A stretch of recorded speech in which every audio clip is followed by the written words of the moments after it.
Hello students. मैं पद्माकर मिश्रा आपके अपने channel economics at finger tip में आपका हार्दिक स्वागत करता हूं। आज economics second part Indian economic development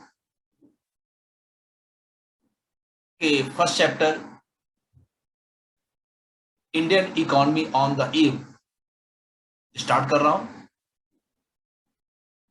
ताकि मैक्रो इकोनॉमिक्स और इंडियन इकोनॉमिक डेवलपमेंट वो पैरेलल चल सके। First chapter Indian economy on the eve of independence. इसका मतलब ये हुआ कि जिस समय हम लोगों को आजादी मिली 15 अगस्त 1947 को, उसकी पूर्व संध्या पर, यानी हम बात कर रहे हैं 14 अगस्त 1947 की, कि जब उस समय तक ब्रिटिशर्स हमारे ऊपर रूल कर रहे थे, तो जिस पोजीशन में उन्होंने हमें आजाद किया, इंडियन इकोनॉमी को हैंड ओवर किया, वह किस पोजीशन में हमारी अर्थव्यवस्था थी। जब ब्रिटिशर्स ने हमें आजादी दी, उनसे हमें आजादी मिली, उसके पहले लगभग 200 साल तक ब्रिटिशर्स इंडिया पे राज करते रहे। ब्रिटिशर्स का इंडिया में आना यह एक संकेत था कि इंडिया एक अच्छे मुकाम पे थी और उसकी आन मान शान, आर्थिक व्यवस्था को, इकोनॉमिक पोजीशन को डाउन करना उनका मेन पर्पस था। और इंडिया के पास जो रिसोर्सेज थे, उस रिसोर्सेज को ले जा करके ब्रिटेन की इंडस्ट्री को बढ़ावा देना चाहते थे और वो सफल भी हुए। इनकी शुरुआत इंडिया में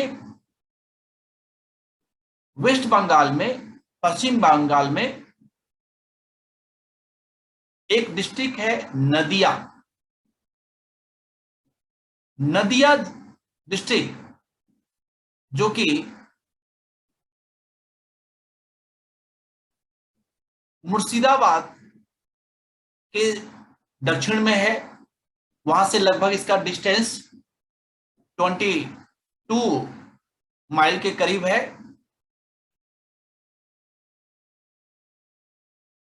वहां पर एक छोटा सा ये जगह है पलासी,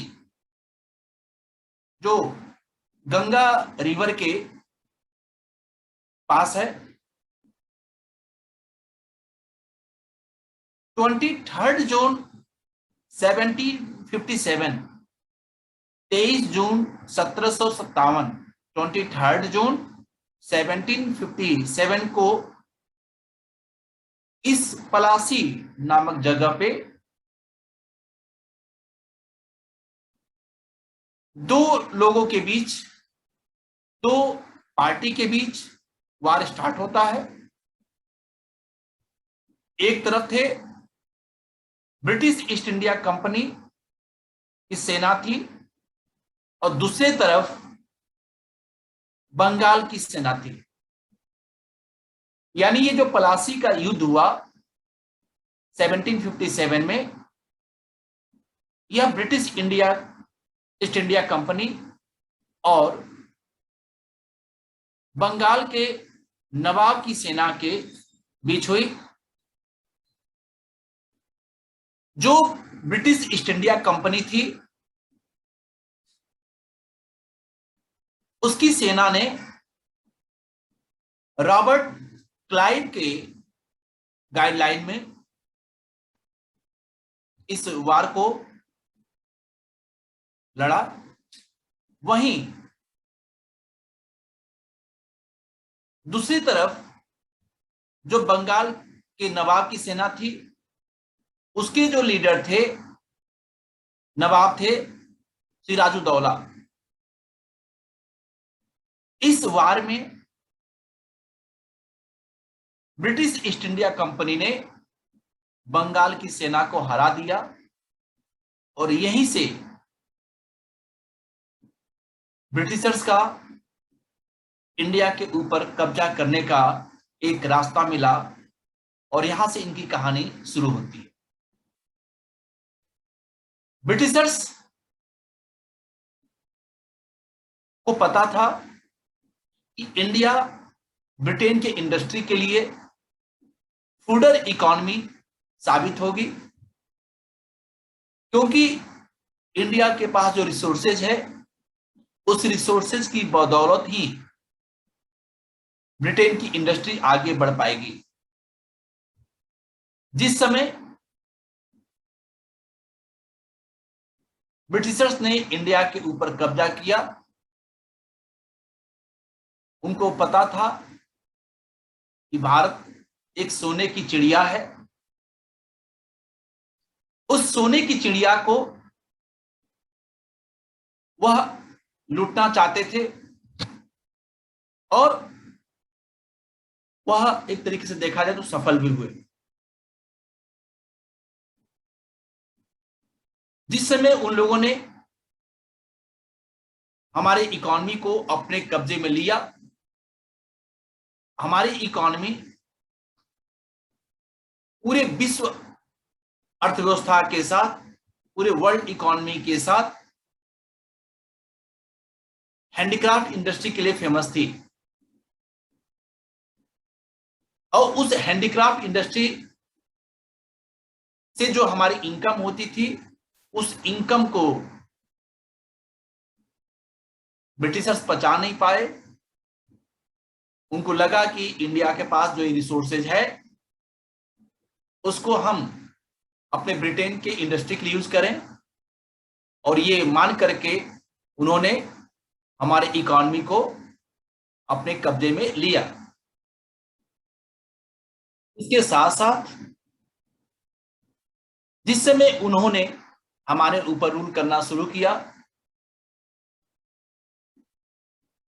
हमारी इकोनॉमी प्रॉस्पेरियस इकोनॉमी के रूप में जानी जाती थी। हमारी इकोनॉमी संपन्न थी। हमारी इकोनॉमी अग्रेरियन इकोनॉमी के रूप में उनके सामने दिख रही थी। Agriculture was the main source of livelihood for most people and it engaged about 2/3 of the total population। जितनी हमारी जनसंख्या थी, उसका 2/3 2/3 पॉपुलेशन एग्रीकल्चर सेक्टर में इन्वॉल्व था।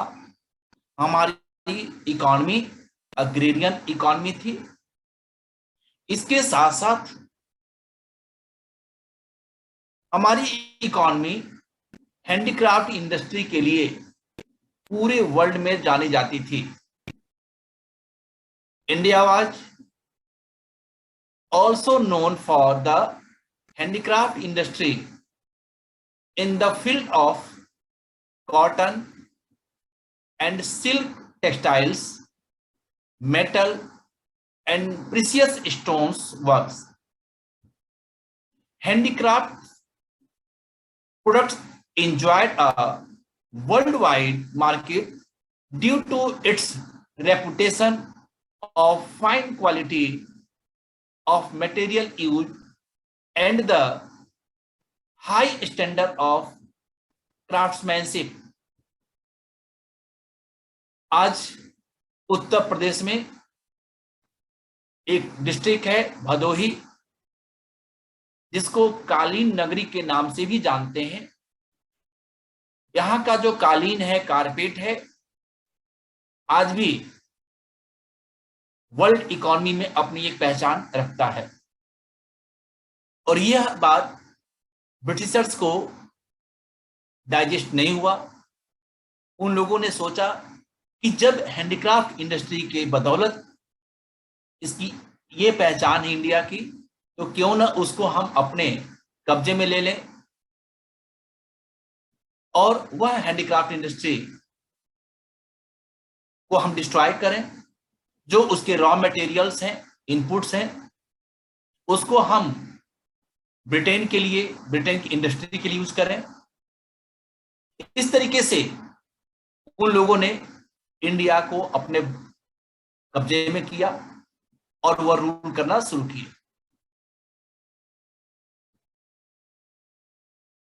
जब ब्रिटेन इंडिया के ऊपर अपना कब्जा किया, ऐसा नहीं था कि केवल हमारे ऊपर, बल्कि और भी कंट्री के ऊपर उसका रूल था। इसमें एक वर्ड आता है कॉलोनियल रूल। कॉलोनियल रूल का मतलब हुआ कि जब एक कंट्री अपने देश में तो वह शासन कर ही रहा है, रूल कर रहा है, लेकिन वह दूसरे कंट्री के ऊपर भी अपना रूल कर रहा हो। कैसे? तो जबरदस्ती, दबाव में उसके इकोनॉमी को अपने कब्जे में लेकर कर रहा हो। आप ऐसे कर सकते हैं, उसको हाईजेक कर रखा हो, उसे कहते हैं colonial rule. During the British rule, the economic policy pursued by the colonial government were concerned more with the protection and promotion of their own economic interest than the development of Indian economy।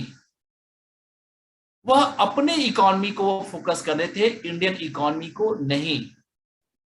यानी कि हमारी economy को वह dominate कर रहे थे और अपनी इकोनॉमी को वह अप कर रहे थे।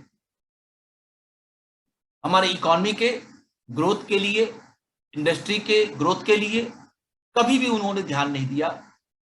वो जानते थे कि जब हम इंडिया के इकोनॉमी के ग्रोथ की बात करेंगे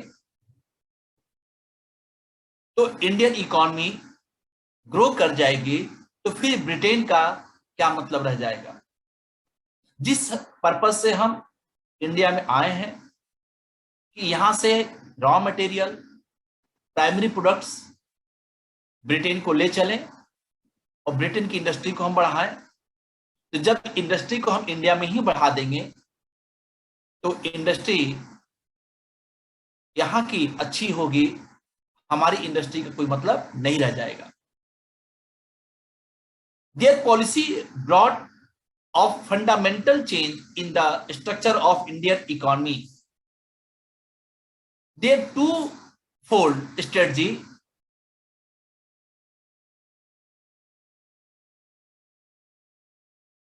deindustrialization means decline of handicraft industry, transform the country into a supplier of raw material and consumer of finished industrial products from Britain। यानी कि इंडिया से रॉ मटेरियल ले चलो, हैंडीक्राफ्ट इंडस्ट्री को बर्बाद करो, उसको डी इंडस्ट्रियलाइज करो, और जो फिनिश्ड इंडस्ट्रियल प्रोडक्ट्स है उसको ब्रिटेन से ला करके इंडिया में, इंडिया के मार्केट को अपने कब्जे में कर लो।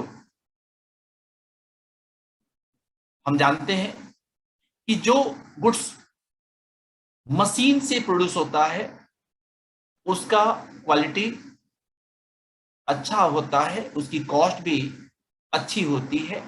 अच्छी होती मीन्स कम होगा, और जो लेबर बेस्ड गुड्स प्रोड्यूस होगा उसमें टाइम भी लगता है, उसकी कॉस्ट भी ज्यादा आती है और उसकी क्वालिटी भी उतनी अच्छी नहीं मानी जाती।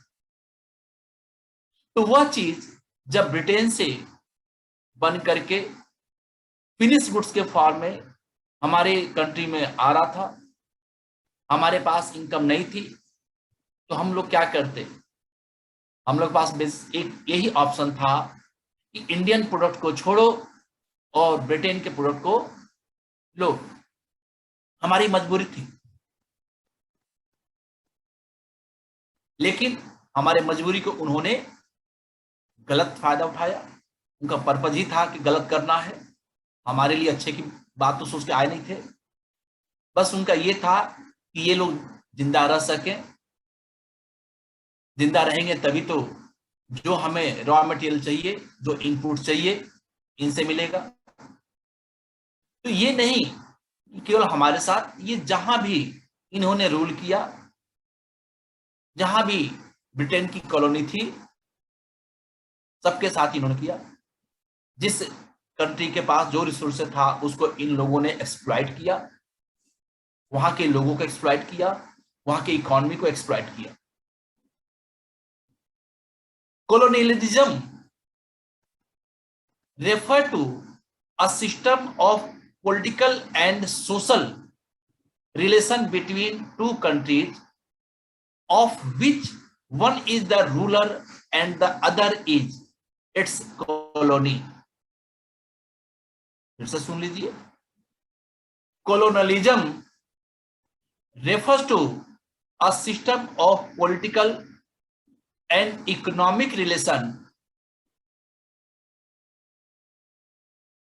political, economic and social relation. Economic की बात ही आप यहां छोड़ दीजिए, क्योंकि इकोनॉमिक रिलेशन तो हमारे साथ तो अच्छा करते नहीं। तो आप ये कह सकते हैं कि colonialism refer to a system of political and social relation between two countries of which one is the ruler and the other is its colony। यानी कि रूलर कौन था यहाँ पे? ब्रिटेन, और कॉलोनी हम लोग हो गए, हमारे ऊपर वो रूल करे। तो इसलिए इसको कहते हैं colonialism। The ruling country not only has the political control over the colony, ऐसा नहीं केवल हमारे ऊपर वो पॉलिटिकल कंट्रोल उनका होगा, but it also determines the economic policies. हमारी इकोनॉमिक पॉलिसी को वो डिटरमाइन करेंगे ऑफ द डोमिनेंट कंट्री, जिसके ऊपर वो शासन कर रहे हैं। आप हमारे ऊपर रूल भी कर रहे हैं पॉलिटिकल वे में भी, और आर्थिक रूप से भी जो पॉलिसी बनेगी, इकोनॉमिक पॉलिसी बनेगी, आप ही मेरे ऊपर शासन करेंगे, तो फिर हम तो कहीं के भी न रहे। उन लोगों ने, ब्रिटिशर्स ने, कभी इंडियन इकोनॉमी के national income, per capita income की तरफ ध्यान नहीं दिया। कभी भी नहीं सोचा इंडियन इकोनॉमी का जो नेशनल इनकम है वह क्या है, क्या हो रहा है। उनको तो बस एक बात समझ में आ रही थी कि ब्रिटेन की जो इंडस्ट्री है, ब्रिटेन की जो इकोनॉमी है, वहां का नेशनल इनकम क्या है, क्या करना है, पर कैपिटा इनकम क्या है और क्या करना है। कभी इंडिया के बारे में उन्होंने सोचा ही नहीं कि यहाँ की इकोनॉमी वो ग्रो कर रही है, नहीं कर रही है। ग्रो करने की बात ही नहीं है, क्योंकि उनके मन में तो था ही नहीं कि ग्रो करना। तो जब ग्रो करना होता तब तो उसका एनालिसिस करते। यदि मेरा पर्पज आपका ग्रोथ है, स्टूडेंट्स का ग्रोथ करना है, तब मैं चैप्टर एंड होने के बाद से टेस्ट लेता हूं, जो प्रॉब्लम आती है आपकी उसको मैं सॉल्व करता हूं। तो यहां पे जब नियत ऐसा होगा तब तो करते। तो ग्रोथ की बात उन्होंने सोचा ही नहीं, तो फिर वो क्यों नेशनल इनकम को एस्टिमेट करने की बात सोचते, क्यों पर कैपिटा इनकम के बारे में सोचते, इंडिया की पर कैपिटा इनकम क्या है। कभी भी Britishers national income, per capita income को एस्टिमेट करने के बारे में, अनुमान लगाने के बारे में कभी उन्होंने सोचा ही नहीं। उसके लिए कुछ ऐसे नोटेबल इकोनॉमिस्ट थे जिन लोगों ने नेशनल इनकम को कैलकुलेट करने के लिए सबसे पहले पहल किया इंडिया के नेशनल इनकम को एस्टिमेट करने के लिए जो लोगों ने प्रयास किया, उसमें नाम आता है Dadabhai Nehru ji, VK RB Rao, Findlay Shirras, RC Desai, William Digby. ये नोटेबल इकोनॉमिस्ट हैं जिन लोगों ने भारत में पहली बार नेशनल इनकम को, पर कैपिटा इनकम को एस्टिमेट करने के लिए प्रयास किया। फिर से सुन लीजिए, ये कौन नोटेबल इकोनॉमिस्ट थे। Number 1 Dadabhai Nehru ji, number 2 VK RB Rao, number 3 Findlay Shirras, 4th RC Desai and 5th William Digby. ये 5 नोटेबल इकोनॉमिस्ट्स हैं जिन लोगों ने सबसे पहले नेशनल इनकम को एस्टिमेट करने का प्रयास किया। However, estimates of Dr. V.K. R.B. Rao on national and per capita income were considered very significant. V.K. R.B. Rao ने जो national income, per capita income को कैलकुलेट करने का जो प्रयास किया वह बहुत ही महत्वपूर्ण रहा। Most of the studies revealed that country's growth of aggregate real output during the first half of the 20th century was less than 2% and only 0.5% growth in per capita output per year. इससे हम समझ सकते हैं कि हमारी economy किस मुहायने पे खड़ी थी, किस मोड़ पे खड़ी थी, किस चौराहे पे खड़ी थी। वहां से हम लोगों को ये बागडोर मिली और उसको हम लोगों ने आगे बढ़ाने का काम किया। हमारे सामने एग्रीकल्चर सेक्टर था, वो भी प्रॉस्पेरियस नहीं था। जो हमारी इकोनॉमी एग्रेरियन थी, इसको इन लोगों ने स्टेगनेंट इकोनॉमी के रूप में बदल दिया था। हमारी इंडस्ट्री जो भी थी उसको इन लोगों ने डिस्ट्रॉय कर दिया था, डी इंडस्ट्रियलाइज कर दिया था। सर्विस सेक्टर भी हमारी कमजोर थी। तो इन लोगों ने जो भी काम किया वह अपने फायदे के लिए किया।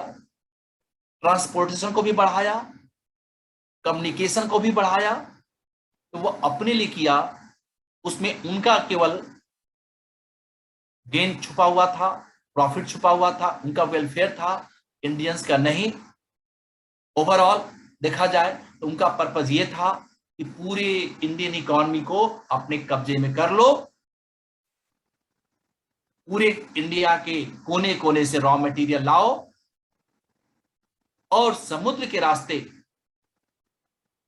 उसको ब्रिटेन ले चलो, ब्रिटेन उसको मैन्युफैक्चर करो और वहां से फिनिश गुड्स ला करके इंडिया की मार्केट में सेल करो। रेलवे को भी उन्होंने लाया, आगे हम लोग पढ़ेंगे। तो बस ये था कि देश के कोने कोने तक ब्रिटेन का बना हुआ फिनिश गुड्स इंडियंस के हाथों में रहे और देश के कोने कोने से जो रॉ मटेरियल्स है उसको वह ट्रेन के जरिए मुंबई तक लाएं और समुद्री रास्ते से वो ब्रिटेन को ले जाएं, वहां मैन्युफैक्चर करें, वहां से फिनिश गुड तैयार करके ला करके इंडिया की मार्केट में अपनी एक छाप, अपनी एक पहुंच बना सके। आज बस इतना ही। अगली क्लास में Indian economy on the eve of independence में एग्रीकल्चर सेक्टर किस पोजीशन में था उस पर हम लोग डिस्कस करेंगे। Indian economy on the eve of independence in the context of agriculture sector. आप हमारे साथ बने रहिए। जिन लोगों ने economics at finger tip subscribe नहीं किया है, आप इसको सब्सक्राइब कर लें, ताकि डेली आपको एक एक वीडियो मिलता रहे। मैं आप लोग के लिए हमेशा से तैयार हूं। जहां पे आपको जिस भी सब्जेक्ट कंटेंट पे आपको दिक्कत हो, आप मुझे कमेंट बॉक्स में आप अपनी समस्या दीजिए, मैं आपके लिए वीडियो बना करके अवेलेबल करा दूंगा। आप अपने सब्सक्राइब कर ले इस चैनल को, साथ साथ अपने फ्रेंड सर्किल में भी ये लिंक शेयर कर दें। Economics at finger tip subscribe कर लें और नोटिफिकेशन बेल आइकॉन को ऑन कर लें, ताकि जैसे वीडियो अपलोड हो आपको उसका नोटिफिकेशन मिल जाए। एक बात मैं आप लोग को और बताना चाहूंगा, डेली 10 शॉर्ट्स में आप लोग के लिए अवेलेबल कराते रहूंगा। जो फैक्ट्स होंगे आप उसको देख लेंगे, और आप 1 मिनट का है, आप उसको देखते रहेंगे। जो डिटेल वीडियो है वो तो मैं आप लोग को दे रहा हूं, साथ साथ आप हमारा टेलीग्राम भी ज्वाइन कर लें, इकोनॉमिक्स एट फिंगर टिप। वहां पे भी हम आपका एमसीक्यू बेस्ड क्वेश्चन डेली कराते रहेंगे, अवेलेबल है वहां पे। फिर हम आपसे अगले video Indian economy on the eve of independence में एग्रीकल्चर सेक्टर किस पोजीशन में थी उसके साथ मिलते हैं। आप अपना ध्यान रखिए। Thank you.